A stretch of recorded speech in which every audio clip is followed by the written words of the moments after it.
السلام علیکم. دا ایجوکیٹرز کی آن لائن کلاسز میں خوش آمدید. جماعت ششم کا مضمون اردو لے کر معلمہ سعدیہ ناصر حاضر ہوں. کیسے ہیں آپ سب لوگ؟ امید کرتی ہوں آپ سب خیریت سے ہوں گے اور اچھے طریقے سے پڑھائی کر رہے ہوں گے. آج ہم کتاب سفینہ اردو پر موجود واحد جمع کریں گے، غلط فکرات کی درستی کریں گے اور روداد نویسی کریں گے. کتاب سفینہ اردو کے صفحہ نمبر 62 پر موجود واحد جمع کرتے ہیں. اپنی کتاب سفینہ اردو کا صفحہ نمبر 62 نکالیں. اس پر موجود آج ہم واحد جمع پڑھیں گے. واحد جمع پڑھنے سے پہلے میں آپ کو بتاتی چلوں واحد اور جمع ہوتے کیا ہیں. واحد ایک چیز یا ایک شخص کو کہتے ہیں.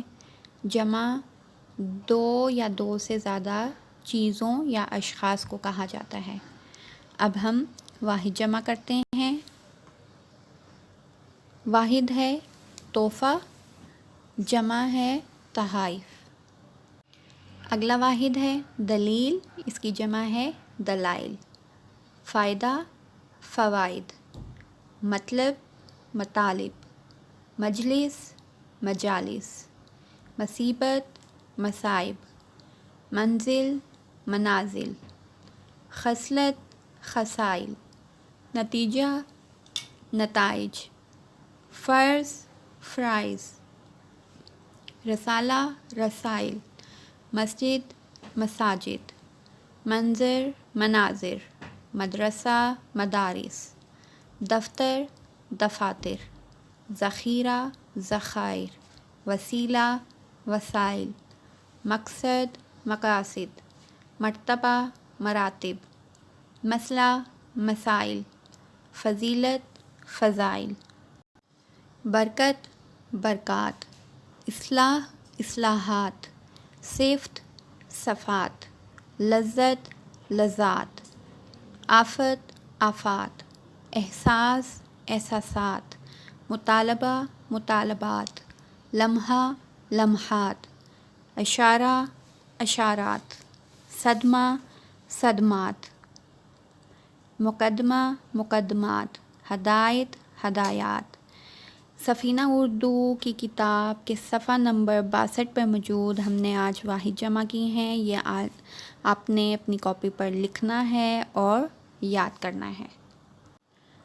سفینہ اردو کی کتاب کے صفحہ نمبر 107 پر موجود ہم غلط فکرات کی درستی پڑھیں گے آج. غلط فکرات کی درستی ہوتا کیا ہے؟ یعنی ہم جو روزمرہ میں الفاظ بولتے ہیں یا جملے بولتے ہیں ان کو ہم نے صحیح طرح بولنا ہوتا ہے. جیسے ہوتا ہے جھوٹ مارنا، کچھ لوگ بولتے ہیں جھوٹ مارنا، گالی نکالنا. یعنی کہ جھوٹ مارنا نہیں ہوتا، جھوٹ بولنا ہوتا ہے. گالی نکالنا نہیں ہوتا، گالی دینا ہوتا ہے. اسی طرح ہم جو غلط فکرات ہیں ان کو ہم درست کر کے پڑھیں گے. سفینہ اردو کا صفحہ نمبر 107 نکالیں. غلط فکرات کی درستی. کو ہمالیہ پہاڑ بہت اونچا ہے. اس کو ہم درست کر کے لکھتے ہیں. درست کیا ہے؟ کو ہمالیہ بہت اونچا ہے.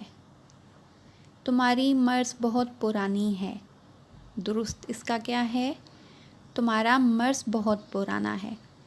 آج کی اخبار کہاں ہے؟ اس کا درست ہے آج کا اخبار کہاں ہے. اگلا فقرہ ہے میرا گیند گم ہو گیا ہے. اس کا درست کیا ہے فقرہ؟ میری گیند گم ہو گئی ہے. میری قلم کس کے پاس ہے؟ میرا قلم کس کے پاس ہے؟ میرے پیٹ میں درد ہو رہی ہے. میرے پیٹ میں درد ہو رہا ہے. اللہ نے ہر امراض کا علاج پیدا کیا ہے. اللہ نے ہر مرض کا علاج پیدا کیا ہے. اگلا فقرہ ہے آپ کہاں جا رہے ہو. اس کو درست کر کے کیسے لکھیں گے؟ آپ کہاں جا رہے ہیں. اگلا فقرہ ہے مجید میرا ہم جماعتی ہے.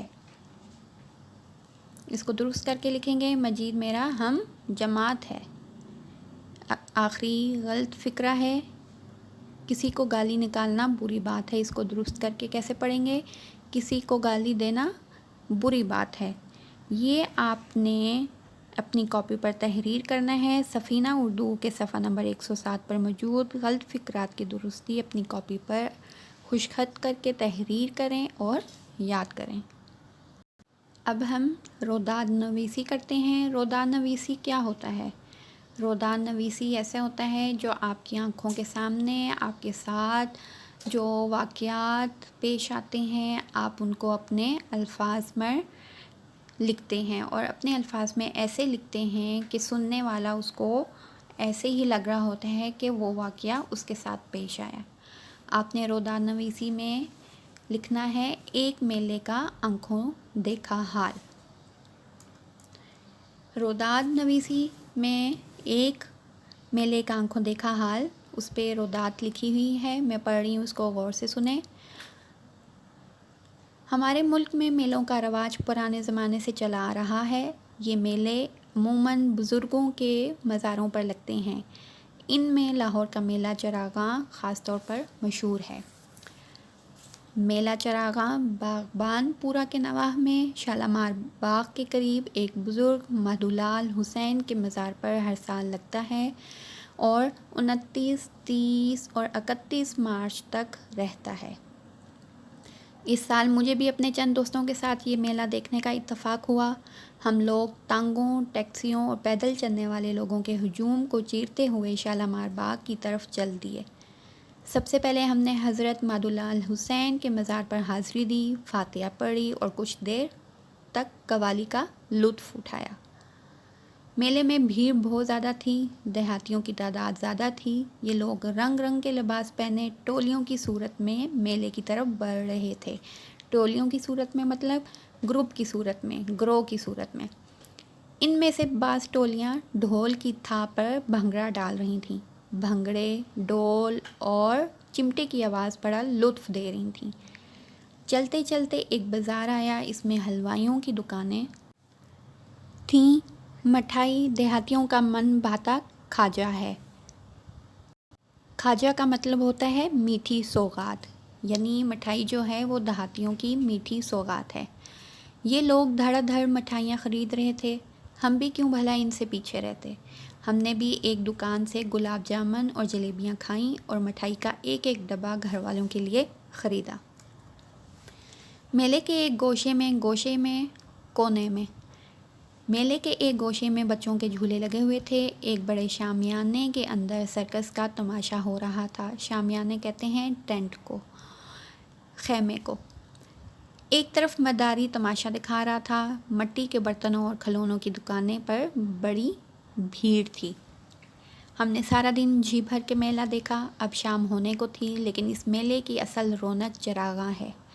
ہماری خواہش تھی کہ رات کو شالامار باغ میں چراغاں کا نظارہ بھی دیکھیں۔ آخر رات آئی اور پورا شالامار باغ روشنی میں ڈوب گیا۔